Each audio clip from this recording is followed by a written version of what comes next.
After the meditation we did with the Arhuaco, we really learned that they don't wanted the objects back. The objects were the messengers, were the connectors between their world in the Sierra Nevada de Santa Marta and our world in Los Angeles. This connection between them and us was reinforced by a thread of cotton around our wrists. The societies of ancient Colombia are famous for their gold work. I mean, they had incredibly sophisticated metalworking technologies. We've seen a lot of cotton, but we hadn't seen any ceramics and definitely not any gold in the Arhuaco villages that we visited.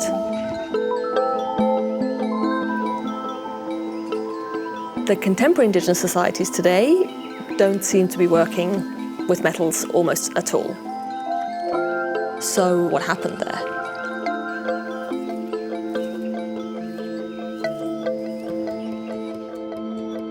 The Museo del Oro, or Gold Museum, who are our partners in this project, is dedicated first and foremost to gold objects.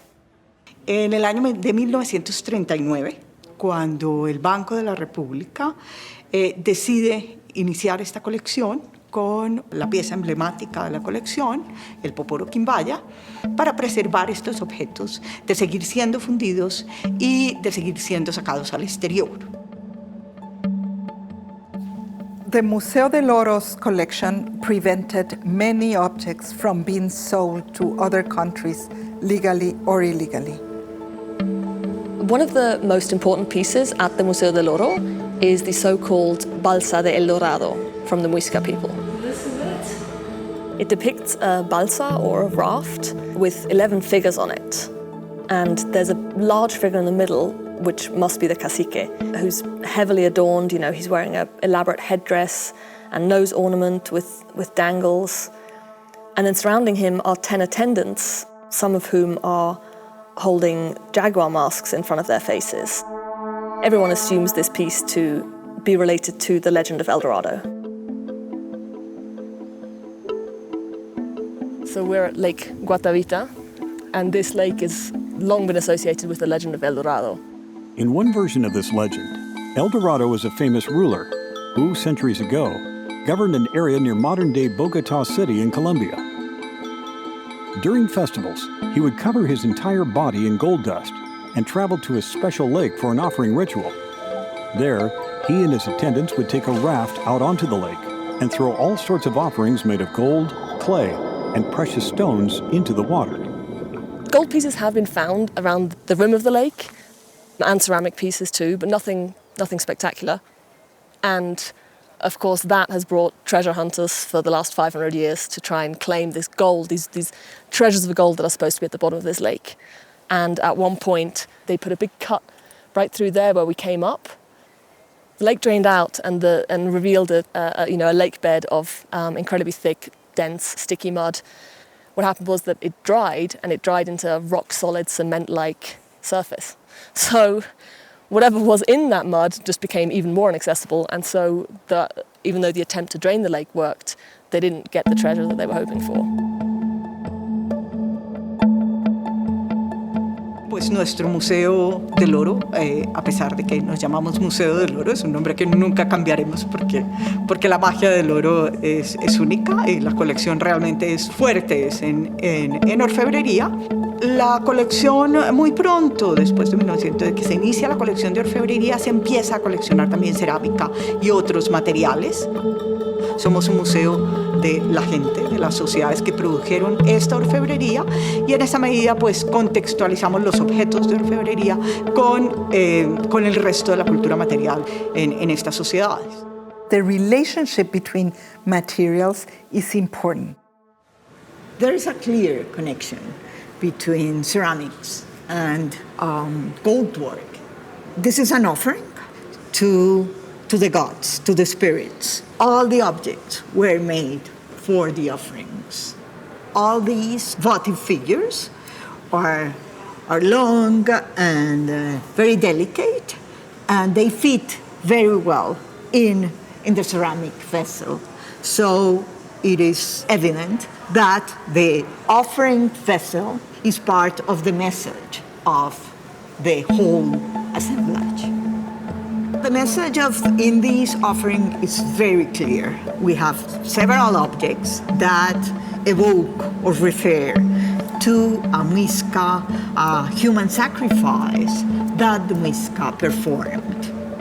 A young man from another group, they threw spears or they killed them and collected the blood and offered that blood to the gods in certain places. Maybe a way of nourishing the community. An offering is always about a reciprocal relationship with the greater powers, with nature, with the wind, with the rain. On one of our trips back to the Sierra Nevada de Santa Marta, we again saw these circular terraces or house platforms, very much like the ones that we'd seen at Ciudad Perdida. And this time was the very first time that we actually encountered a ceramic object.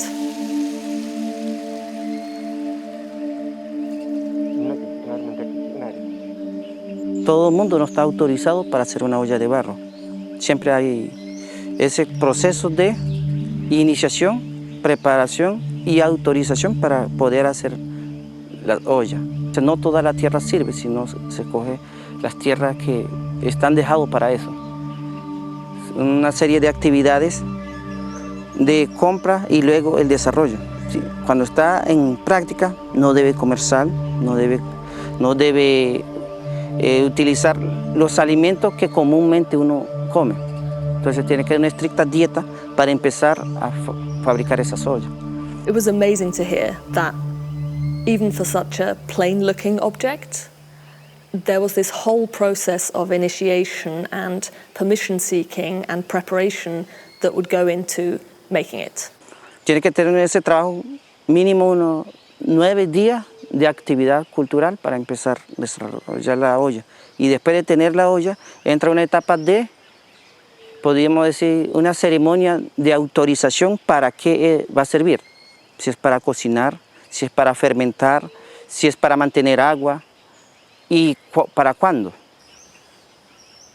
I was surprised at the reverence with which he seemed to describe this piece. This really makes you think about the kinds of pieces that we have in the collection that are so much more elaborate. You know, how much time and thought went into making them, when even a plain jar gets 9 days of preparation.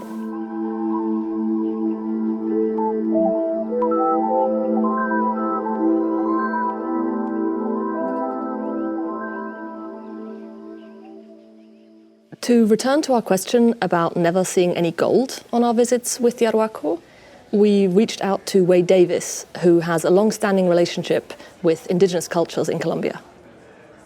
The Arhuacos and the Kogi still have, by all accounts, artifacts of gold from a pre-conquest time that they do periodically bring out in sacred ritual to this day. And so I think that, you know, inevitably, whoever the Tairona were went through a process of change, reflection, transformation, not just because of the trauma of the conquest, but also the length of centuries. This idea that indigenous people are somehow frozen in time while we change. Exactly. Change is the one constant in culture. We're always dancing for new possibilities.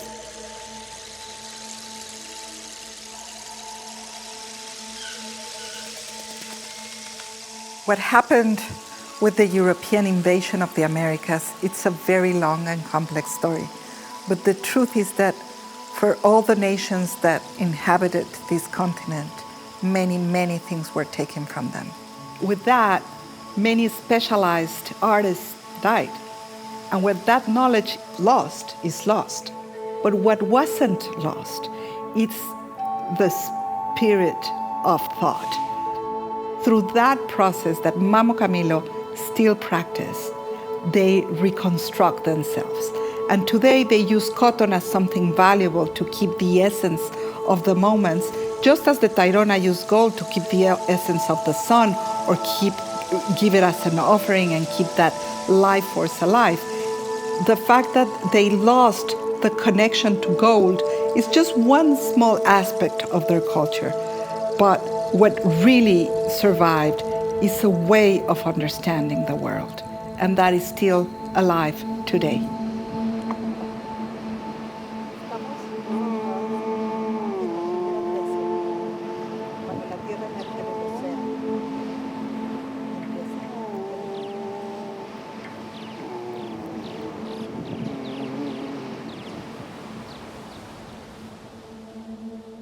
After this ceremonial offering, we discovered another material that seems to have incredible importance for the Arhuaco, because we saw Mamo Camilo and Jason start picking up shells. Every time that we went to the ocean with them, they would collect shells. I thought that was super interesting because we have so many shell-shaped objects in the collection. Shells were clearly important both for contemporary and ancient indigenous people. Shells were used as trade goods, shells are a symbolic connection to the ocean, and some shells were used as musical instruments. What do the Arhuaco do with shells?